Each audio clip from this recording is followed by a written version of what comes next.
Kickin Back. Long time no see. I think we're on episode 8 now. We're getting there. How are we all feeling today? All good? Yeah. Excellent. Hell yeah, that's what we like to hear. Today is a special episode. We are joined by James Gawtry and the wonderful cast of Loveshop. We have Luke and Nell, and of course, the amazing Kickback team minus Emma. I was about to say RIP, she's not dead. But yeah, so today we're going to be talking a little bit about Loveshop, your creation, James, and kind of like what went into that, what the process was behind that, and for the actors as well, of course, and the producing side of things. So just going to kick this off with a question for you, James. Could you tell us a little bit about kind of what the piece is about without being too spoilery, and kind of tell us about its themes? Yeah, absolutely. Excuse me. Loveshop is an interactive digital experience. It's a very simple story of trying. Essentially, Aaron is in love with a girl called Zara, and your job as the player of this game is to try and puppeteer the scene to make sure that they try and fall in love, to varying degrees of failure. So with this kind of experience, it's going to be like set up on its own website, and you can swap out which actors are on the stage, you can swap out the props, you can swap out the scripts, you can customize so many different things about how the scene works and keep repeating it over and over in different ways. Oh, sick. So kind of like what inspired you to write that? So like what was kind of like the thought process behind that? What does it mean to you? So what when this came to me was, it was seeing something about NFTs, and it was seeing specifically, it was this idea behind a voice actors NFT. And the concept of this idea was that you would buy a voice actor and then they would voice you in the metaverse.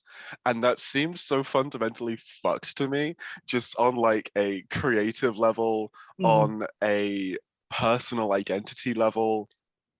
And it just seemed absolutely bizarre how in the future some people's dream was just swapping in little bits of everything in whatever they do. And it just seemed very insincere to me, and I wanted to kind of create something to reflect that. 100%. So like how long was the writing process? Did it take quite a while, like the process? What was that like?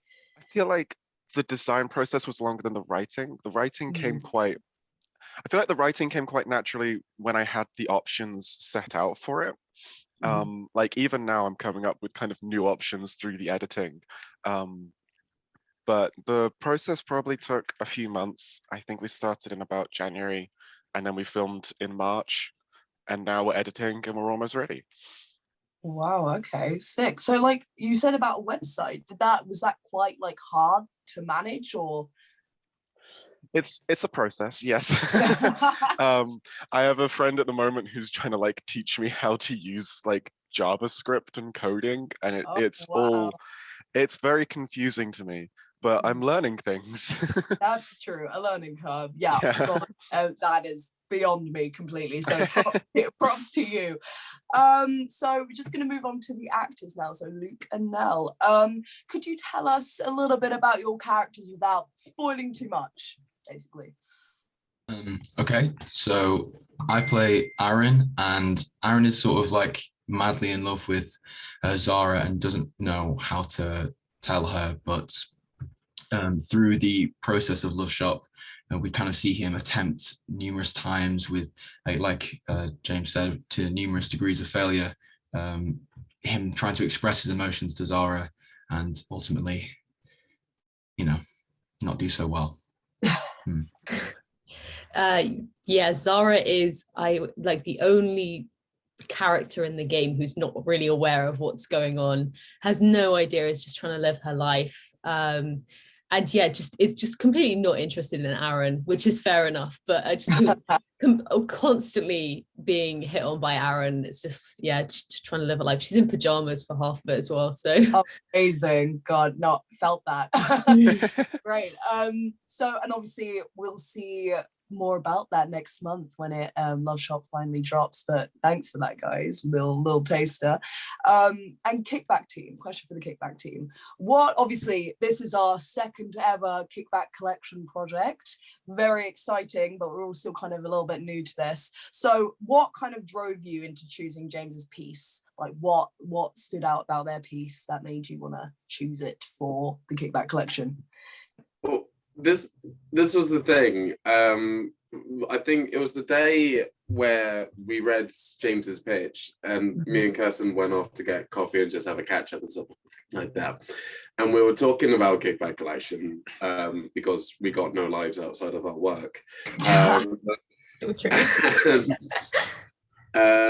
We just kind of, I think I was just sort of like word vomiting things and just going like, yeah, no, I mean, the thing with Kickback Collection was that we want to be as ridiculous and creative and out there as humanly possible.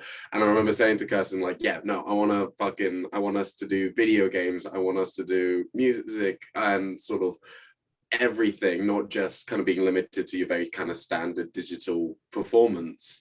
And yeah, that idea of video games in particular was really on my mind at the time.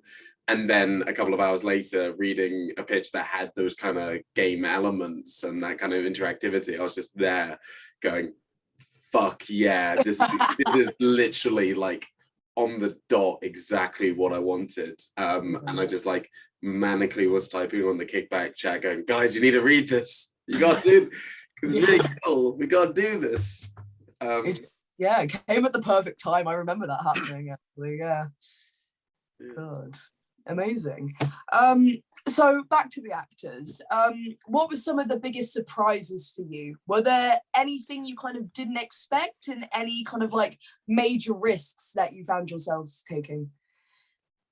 I mean, I think it was quite fun to, well, I won't say too much, but to kind of have this, play a scene and then have small things change. But again, I won't give too much away. But just to have that consistent storyline, but have it just all these changes and adding little details, little inflections depending on what's going on. It was really fun, but it was a little bit challenging, but ultimately it was quite a really enjoyable experience, I would say. Yeah, along the same line, I wasn't expecting like how much we could throw in there ourselves. Like it was not like so fixed as a script, like that we would try so many different scenes, so many different ways. We really got to like fully, put everything into it, everything we wanted to try. James was up for everything, so it was really cool.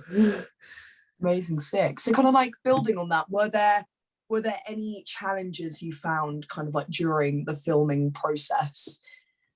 There are some I'm thinking off the top of my head, but it might give too much away. I know that the Ferrero Rocher rappers, don't want to say anything about that, but there's one point where the character Gary Pride has to jump onto a plinth, and I remember that was a huge challenge. Oh, wow, a little bit of parkour going on. Yeah. Okay. he had to do it like a few times because he'd do it and they'd be like, no, you're not in shot, we got to try again. Oh god, yeah, and doing it like multiple times as well. No, I can imagine that. I am very excited to see that next month, I tell you that. James as well, were there any kind of like challenges you faced during kind of like the filming and scheduling of it all? Was there anything there? Yeah, part of it is trying to foresee what I need, because we've got so many different options, and like I didn't know exactly how many videos we would need to actually cut this up and edit it, because a lot of it was like, okay, we're going to film this bit, so Luke, can you just jump at the end of this scene? And then we have to like, okay, then this happens, and then okay, Luke, jump again, and then we'll edit it so that you jump and then land in different scenes. It's stuff like that. But part of the great thing about it and the way that we're kind of glitching all these scenes together is kind of there's no useless footage. Like there's scenes which are just like I filmed us having a coffee break, and that's something that we can use. I filmed us like Like there's one bit that's in the trailer that you'll see, and it's literally just Nell talking about Luke, and then Luke's just like pointing his finger at them. Like perfect, that fits the vibe. Sick. All right, leading on from that, Kickback team as well, because obviously this is our second ever Kickback Collection project. Was there anything easier or anything harder this time round in regards to producing, or was it kind of like consistently good from like out of your mind, or was it more challenging, do you think? I'll like jump in. I think because we'd already done Out of Your Mind, so we were a bit more aware of like time scales, and being a little bit more comfortable to have that flexibility with setting dates, but being aware of people's commitments, because Out of Your Mind, it was a bit, I guess, trickier because we hadn't done it before in terms of like time scaling, but the planning was a lot smoother for this. And then because we were aware that both Ollie and James were on prod mod when we first took up the idea, we knew that realistically, well, we just need to wait a bit before starting. So I guess kind of learning from that and being able to fit around people's times comfortably.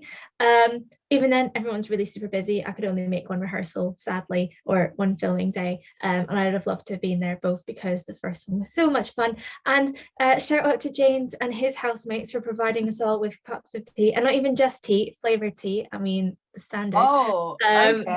I think I had like lemon and ginger or something like that. It was pretty cool. So yeah, in terms of that, it's nice. But yeah, I think we're slowly getting into the swing of it and figuring a bit more like what Kickback Collection is. And there is discussions to be had in the future about just honing in on what we really want to get out of it. But it was great to kind of still see the enthusiasm towards the project and like lots of people auditioning, which is great. I mean, it's also sad because it means you have to turn people away, and we don't want to do that. But it's really nice to see that everyone's kind of starting to get on board with our little digital idea, even though we're kind of slowly moving back into real person, in-person things. Yeah, that's insane, isn't it? Oh God, real life, gross. Am I right? No, but 100% sick. Thank you for that, Kirsten. So this is a kind of like a question for everyone, so feel free to answer. It's directed at everyone. What would you say is the biggest thing you've learned or taken away from this project, which is quite a loaded question, to be fair. So, take the time to think on that if you need. But yeah, something that you've learned or taken away, you feel quite impacted by. Is it too easy to say JavaScript? I've learned that. Learn the magic of friendship. Yeah. Maybe the real love shot was the friends we made along the way. I feel like I learned kind of how to bring a lot more fun and creativity to this kind of weird form, and like kind of creating, it feels like we kind of created a new form in itself. Like there's really nothing else like this, and so much that it's kind of difficult to describe exactly what it is. You'll see the website, it'll make sense, just do it. But I feel like it's really fun trying to kind of create this new idea from like concept to editing to the final result, and just it's such a creative process. I'd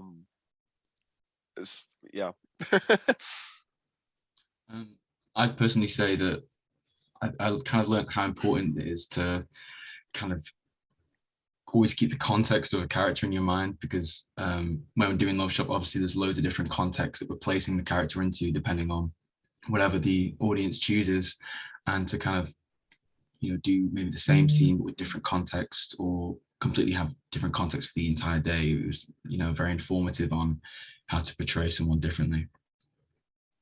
Yeah, I've never filmed anything like this before. Like I just don't, I've done a lot of theatre, but I've not done a lot of filming. And so just getting there, not like knowing the lines, but being able to like work through the lines, like very short scenes at a time. It was just completely different from anything I'd ever done, but it was a really good experience.